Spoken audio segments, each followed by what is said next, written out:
da haka dan malam muna ƙara ba shi ma hakuri a bisa akan abin da muka yi masa.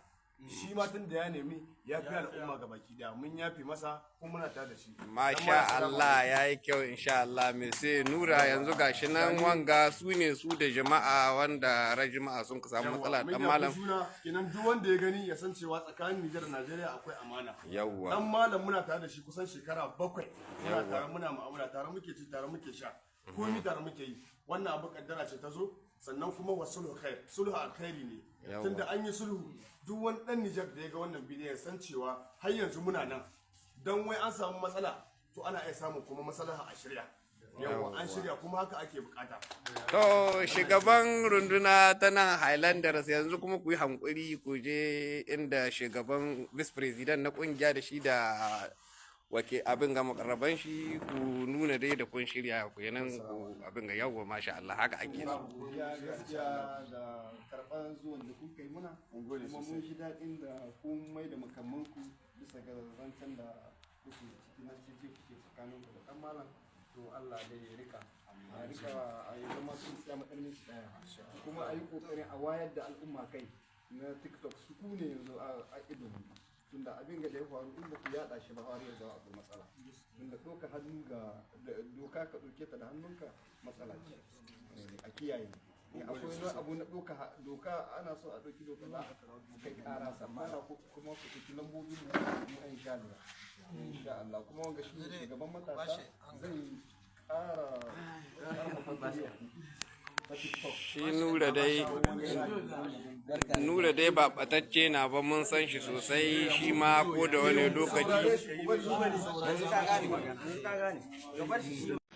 To jama'a assalamu alaikum wa rahmatullahi wa barakatuh. Kamar yadda kuka gani a wannan bidiyon hukumomi daga safara ta Nijar suka kira mu aka kira waɗansu daga cikin wakilan safaran mu ta Najeriya domin a tattauna akan wannan abin aka kuma ji ba'asin abubuwan da suka faru. Sannan aka yi kira gare mu da mi kokari kar wani abu makamancin haka ya ƙara faruwa na yin ganganci irin wannan daga bangare na da kuma yin ganganci daga bangaren masu ɗaukan doka a hannu. An yi tattauna masu matukar muhimmanci an kafa mana hujjoji da hadisai na manzon Allah sallallahu alaihi wasallam kan muhimmancin zaman lafiya da kuma ɗabi'u na gari. An mun gode sosai Allah ya saka ma wato hukumomin Nijar da alkhairi wanda suka tsaya tsayin daka kan ganin cewa shi wannan abun bai sake faruwa ba. An kiran da zan yi kuma wannan ya zama darasi gare mu ga baki daya kuma kira ne ga hukumomi na Najeriya yanda 'yan Nijar da wannan abun ya faru hukumomi suka kira don su ga cewa abin bai ƙara faruwa ba kuma suke jan kunne ya kamata a ce namu hukumomin na Najeriya su ma suna yin irin wannan abin ganin in abu ya faru su tsaya tsayin daka kan wannan abin bai sake faruwa ba kuma su ma su ci gaba da jan kunne kan mutanenmu da suke tsokano mutanensu. And anyway an yi abubuwan da aka yi gaskiya kuma komai alhamdulillah a ce Allah ya saka ma kowa da alkhairi.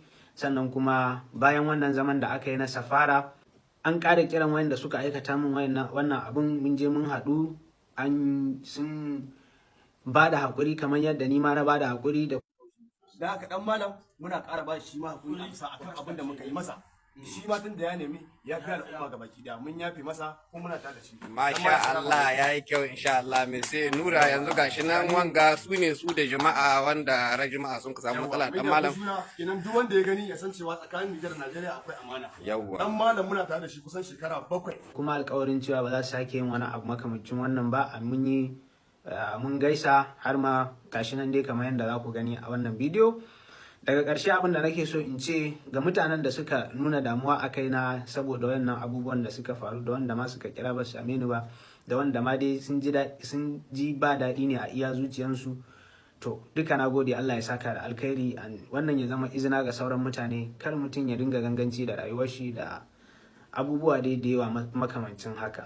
Na gode sosai Allah ya saka da alkhairi sannan Allah ya saka ma safaran mu ta Najeriya da Nijar gabaki daya da alkhairi ya kuma ƙara ba su ƙarfin gwiwa gurin yin adalci akan dukkan waɗansu abubuwa na da ya kasance haƙƙi ne a wuyansu na wato ainihin 'yan ƙasashensu. Ba ku haƙuri a matsayina na Bafu Bolori mai shadda 'yan uwa abokanai wadda muke tare da su 'yan Nijar wanda suke nan Libya Travelers. ina mai baku haƙuri abin da ya faru. Allah ya huci zuciyanku, Allah ya huci zuciyanku.